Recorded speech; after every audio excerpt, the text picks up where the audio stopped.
नमस्कार दोस्तों, आप सभी का मयंक ब्लॉग में स्वागत है। तो दोस्तों, आज मैं आपके लिए फिर से एक नया वीडियो लेकर आया हूँ जिसमें मैं आपको कहानी सुनाने जा रहा हूँ जिसका नाम है दो बहनें, जो कि मुंशी प्रेमचंद जी द्वारा लिखी गई है। तो दोस्तों, अब देर नहीं करते हैं, तो चलिए दोस्तों प्रारंभ करते हैं। दोनों बहनें 2 साल के बाद एक तीसरे नातेदार के घर मिली और खूब रो धोकर खुश हुई। तो बड़ी बहन रूप कुमारी ने देखा कि छोटी बहन राम दुलारी सिर से पांव तक गहनों से लदी हुई है और कुछ उसका रंग खुल गया है, स्वभाव में कुछ गर्मा आ गई है और बातचीत करने में ज़्यादा चतुर हो गई है। कीमती बनारसी साड़ी और बेलदार और नावी मखमल के जंपर ने उसके रूप को और भी चमका दिया। वहीं राम दुलारी लड़कपन में सिर के बाल खोले फुअड़ सी इधर उधर खेला करती थी। अंतिम बार रूप कुमारी ने उसे उसके विवाह में देखा था 2 साल पहले। तब भी उसकी शक्ल सूरत में कुछ ज़्यादा अंतर नहीं हुआ था। लंबी तो हो गई थी, मगर थी उतनी ही दुबली, उतनी ही फुअड़, उतनी ही मंद बुद्धि, जरा जरा सी बात पर रूठने वाली। मगर आज तो कुछ हालत ही और थी, जैसे कली खिल गई हो। और ये रूप इसने छुपा कहाँ रखा था? नहीं, आंखों को धोखा हो रहा है। ये रूप नहीं, केवल आंखों को लुभाने की शक्ति है। रेशम और मखमल और सोने के बल पर वो रूप रेखा थोड़े ही बदल जाएगी, फिर भी आंखों में समाई जाती है। 50 स्त्रियां जमा हैं, मगर ये आकर्षण, ये जादू और किसी में नहीं। कहीं आईना मिलता तो वो जरा अपनी सूरत भी देखती। घर से चलते समय उसने आईना देखा था। अपने रूप को चमकाने के लिए जितनी सान चढ़ा सकती थी, उससे कुछ अधिक ही चढ़ाकर आई थी। लेकिन अब वो सूरत जैसे स्मृति से मिट गई है। उसकी धुंधली सी परछाई भर हृदय पट पर है। उसे फिर से देखने के लिए वो बेकरार हो रही है। वो अब तुलनात्मक दृष्टि से देखेगी। राम दुलारी में ये आकर्षण कहाँ से आया, इस रहस्य का पता लगाएगी। यूं तो मेकअप की सामग्री के साथ उसके पास एक छोटा सा आईना भी है, लेकिन भीड़ भाड़ में वो आईना देखने या बनाव श्रृंगार की आदि नहीं है। ये औरतें दिल में न जाने क्या समझे, मगर यहाँ कोई आईना तो होगा ही। ड्राइंग रूम में जरूर होगा। वो उठकर ड्राइंग रूम में गई और कदे आदम शीशे में अपनी सूरत देखी। वहाँ इस वक्त और कोई नहीं था।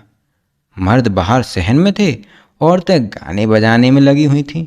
उसने आलोचनात्मक दृष्टि से एक एक अंगों के एक एक विन्यास को देखा।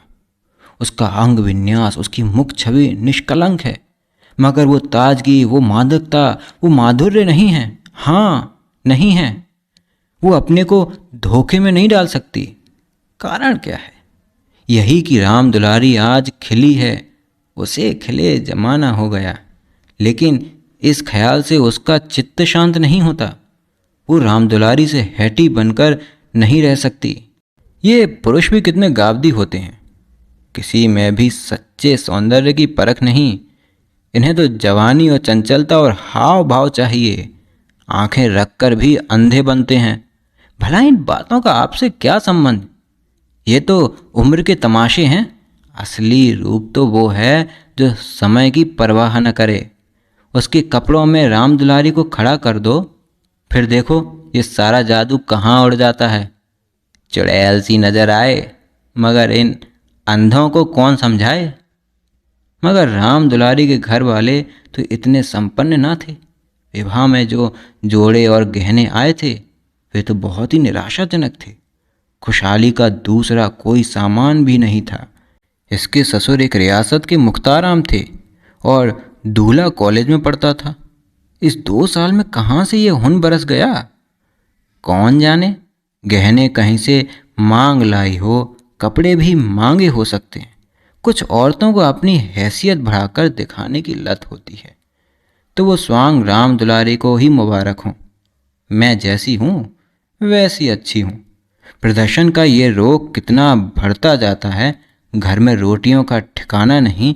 मर्द 25 से 30 रुपए पर कलम घिस रहा है, लेकिन देवी जी घर से निकलेंगी तो इस तरह बन ठन कर मानो कहीं की राजकुमारी हों। बिसातियों के और दर्जियों के तकाजे सहेंगी। बजाज के सामने हाथ जोड़ेंगी। शौहर की घुड़कियां खाएंगी, रोएंगी, रूठेंगी, मगर प्रदर्शन की उन्माद को नहीं रोकती। घर वाले भी सोचते होंगे कितनी छिछोरी तबीयत है इसकी, मगर यहाँ तो देवी जी ने बेहयाई पर कमर बांध ली है।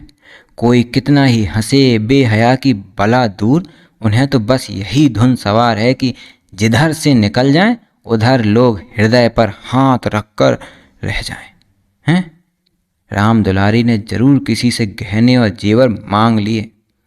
बेशरम जो है, उसके चेहरे पर आत्मसम्मान की लाली दौड़ गई। ना सही उसके पास जेवर और कपड़े, उसे किसी के सामने लज्जित तो नहीं होना पड़ता, किसी से मुंह तो नहीं चुराना पड़ता। 1-1 लाख के तो उसके 2 लड़के हैं, भगवान उन्हें चिरायु करे। वो इसी में खुश है। खुद अच्छा पहन लेने और अच्छा खा लेने से जीवन का उद्देश्य नहीं पूरा हो जाता।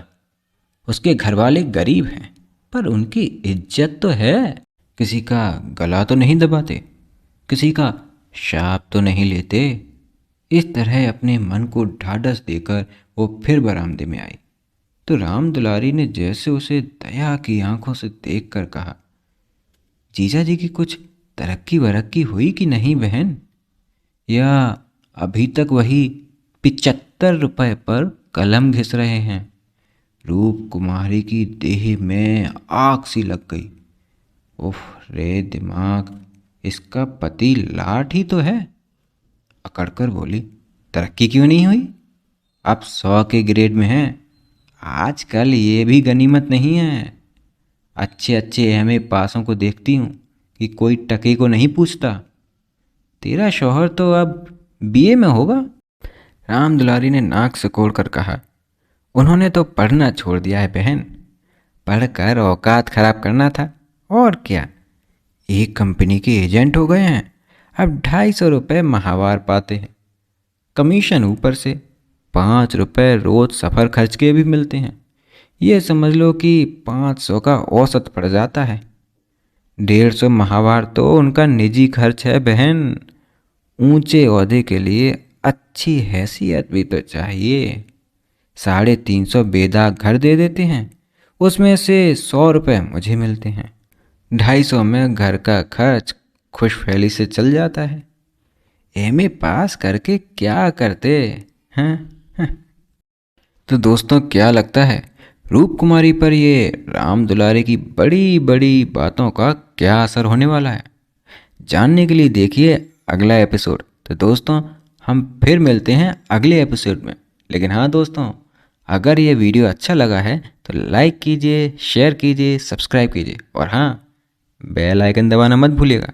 तो दोस्तों, हम फिर मिलते हैं अगले एपिसोड में। तब तक के लिए जय हिंद, जय भारत।